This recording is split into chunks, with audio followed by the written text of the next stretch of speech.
ಯುಗಾದಿ ಹಬ್ಬ ಬರೀ ಒಂದ್ ಹಬ್ಬ ಮಾತ್ರ ಅಲ್ಲ, ಇದ್ ನಮ್ಮೆಲ್ಲರಿಗೂ ಹೊಸ ವರ್ಷ, ಹೊಸ ಆರಂಭ. ನಮ್ಮನೇಲಂತೂ ನನ್ ಕಸಿನ್ ಬಂದಿದ್ದಾಳೆ, ಸೊ ಇಬ್ರು ಹಬ್ಬದ ಅಡ್ಗೆನ ಮಾಡ್ತಾ ಇದೀವಿ. Good food, good family time. ಆದ್ರೆ ಈ ವರ್ಷ ಇನ್ನೂ ಸ್ಪೆಷಲ್, ಯಾಕೆಂದ್ರೆ ನಾನು ನನ್ನ ಆರೋಗ್ಯದ ಮೇಲೆ ಬಹಳ ಫೋಕಸ್ ಮಾಡ್ಬೇಕಂತ ಅನ್ಕೊಂಡಿದೀನಿ. ಸ್ಮಾಲ್ ಸ್ಟೆಪ್ ಆದ್ರೂ but it means a lot to me. ಯಾವ್ದನ್ನ ಯಾವ ಪ್ರಮಾಣದಲ್ಲಿ ತಗೋಬೇಕು ಅನ್ನೋದು ಬಹಳ ಮುಖ್ಯ. Every new beginning starts with right choice ಅನ್ನೋ ತರ ಇವತ್ತು ಫಾರ್ಚೂನ್ ಸನ್ಫ್ಲವರ್ ಆಯಿಲ್ ಇಂದ ಶುರು ಮಾಡ್ತಾ ಇದ್ದೀನಿ. ಸೊ ಯುಗಾದಿ ಸ್ಪೆಷಲ್ ಇವತ್ತು ಕ್ರಿಸ್ಪಿ ಆನಿಯನ್ ಪಕೋಡನ ಮಾಡ್ತಾ ಇದ್ದೀನಿ. ಇದಕ್ಕೆ ಈರುಳ್ಳಿ, ಹಸಿಮೆಣಸಿನಕಾಯಿ, ಕರಿಬೇವು, ಪುದೀನ ಸೊಪ್ಪು, ಖಾರದ ಪುಡಿ, ಜೀರಿಗೆ ಪುಡಿ, ಓಂ ಕಾಳು, ಉಪ್ಪು, ಸೋಂಪು, ಅಡಿಗೆ ಸೋಡಾ, ಜಜ್ಜಿರೋ ಬೆಳ್ಳುಳ್ಳಿ, ಕಡಲೆ ಹಿಟ್ಟು ಹಾಕಿ ಮಿಕ್ಸ್ ಮಾಡಿ, ಬೇಕಿದ್ರೆ ಸ್ವಲ್ಪ ನೀರ್ ಹಾಕಿ, ಸ್ವಲ್ಪ ಅಕ್ಕಿ ಹಿಟ್ಟು ಹಾಕಿ ಚೆನ್ನಾಗಿ ಇದನ್ನ ಮಿಕ್ಸ್ ಮಾಡಿ ಇಟ್ಕೊಂಡು ಎಣ್ಣೆ ಕಾಯಕ್ಕೆ ಅಂತ ಇಟ್ಟು ಕಾದ ನಂತರ ಸ್ವಲ್ಪ ಸ್ವಲ್ಪನೇ ಹಾಕಿ ಹೊಂಬಣ್ಣ ಬರೋ ತನಕ ಇದನ್ನ ಡೀಪ್ ಫ್ರೈ ಮಾಡಿದ್ರೆ ಪರ್ಫೆಕ್ಟ್ ಆನಿಯನ್ ಪಕೋಡ ತಯಾರಾಗುತ್ತೆ. ವಿತ್ ಫಾರ್ಚೂನ್ ಸನ್ಫ್ಲವರ್ ಆಯಿಲ್ ಎಲ್ಲಾ ಫೆಸ್ಟಿವ್ ಮೂಮೆಂಟ್ಸ್ ಲೈಟ್ ಆಗಿ ಫೀಲ್ ಆಗುತ್ತೆ. ಅಷ್ಟೇ ಅಲ್ಲ, every beginning feels just right.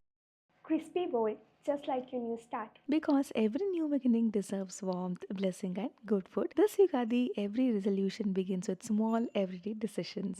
ಈ ಹಬ್ಬದ ಸೀಸನ್ಗೆ ಫಾರ್ಚೂನ್ ಅವರು ಹೊಸ ಕಾಂಟೆಸ್ಟ್ ನ ಹೋಸ್ಟ್ ಮಾಡ್ತಾ ಇದ್ದಾರೆ. ನಿಮ್ಗೆ ಇಷ್ಟ ಇರೋ ಥೀಮ್ ನಲ್ಲಿ ಫೆಸ್ಟಿವ್ ಡಿಶ್ ನ ಫಾರ್ಚೂನ್ ಸನ್ಫ್ಲವರ್ ಆಯಿಲ್ ಉಪಯೋಗಿಸಿ ಮಾಡಿ ಎಕ್ಸೈಟಿಂಗ್ ಪ್ರೈಸಸ್ ನ ಗೆಲ್ಲಿ. ಹೆಚ್ಚಿನ ಮಾಹಿತಿಗಾಗಿ ಡಿಸ್ಕ್ರಿಪ್ಷನ್ ನ ಚೆಕ್ ಮಾಡಿ.